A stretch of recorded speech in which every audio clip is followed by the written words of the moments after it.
అదే RTV app వార్తల్ని క్షణాల్లో చదివే అవకాశం ఉంటుంది. ఒక న్యూస్ పేపర్, ఒక టెలివిజన్ ఛానల్ మీ చేతుల్లో ఎప్పుడూ ఉంటాయి. రోజు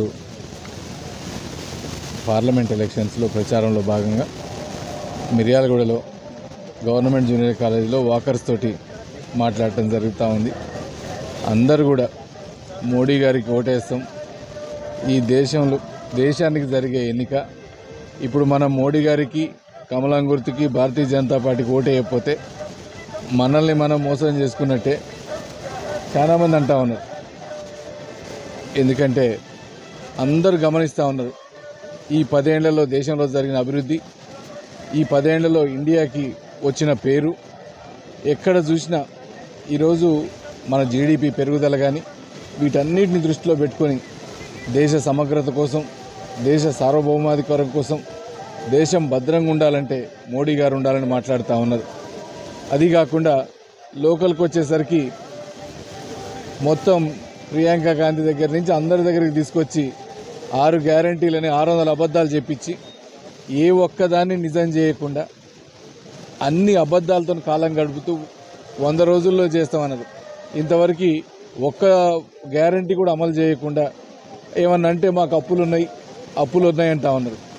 ఒకసారి ప్రభుత్వం మనం ప్రచారానికి వచ్చేటప్పుడు అసలు గవర్నమెంట్ పరిస్థితి ఏంది, దాని అప్పుల చిట్టా ఎంత, రాబడి ఎంత అని తెలుసుకోకుండా అంటే అలవిగాని హామీలు, అలవిగాని అబద్ధాలు చెప్పటం ఇవన్నీ ప్రజలు గమనిస్తూ ఉన్నారు. దానికి తోడు సెంట్రల్ గవర్నమెంట్ నుంచి వచ్చే పథకాలేమో ప్రతి ఒక్కటి ఆన్ టైం.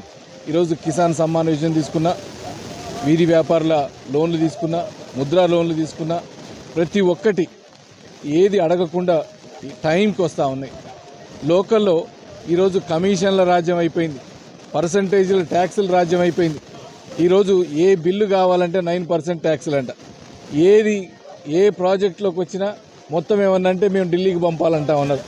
అంటే ఎంతసేపటికి ఈరోజు 4 నెలల్లో మొత్తం పాలన గాలి కుదిలేసింది.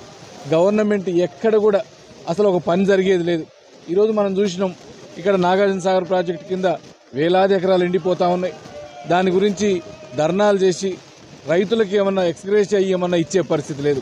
500 రూపాయలు క్వింటాకి 500 ఎక్స్ట్రా ఇస్తామని చెప్పిండ్రు, అది కూడా ఊసు లేదు. 2 లక్షల రూపాయలు లోన్ అన్నారు, దాని పరిస్థితి అసలు అంతు పంతు లేదు. అంటే పెన్షన్లు పెంచుతామన్నారు అని ఆ పెద్దోళ్ళని మోసం చేసింది. వీటన్నిటి మోసాలు గమనిస్తూ ఉన్నారు. ఇప్పుడు ఒక్కటే, ఇది దేశానికి జరిగే ఎన్నిక. ఈ ఎన్నిక ఖచ్చితంగా నరేంద్ర మోడీ గారికి, కమలం గుర్తుకే ఓటేయాలని ప్రతి ఒక్కరిని కూడా పేరు పేరున ప్రార్థిస్తా ఉన్నా. మరిన్ని వీడియోస్ కోసం ఛానల్ ని సబ్స్క్రైబ్ చేయండి. లేటెస్ట్ అప్డేట్స్ కోసం వాట్సాప్ ఛానల్ ని ఫాలో చేయండి. అండ్ లింక్ డిస్క్రిప్షన్ లో ఉంది.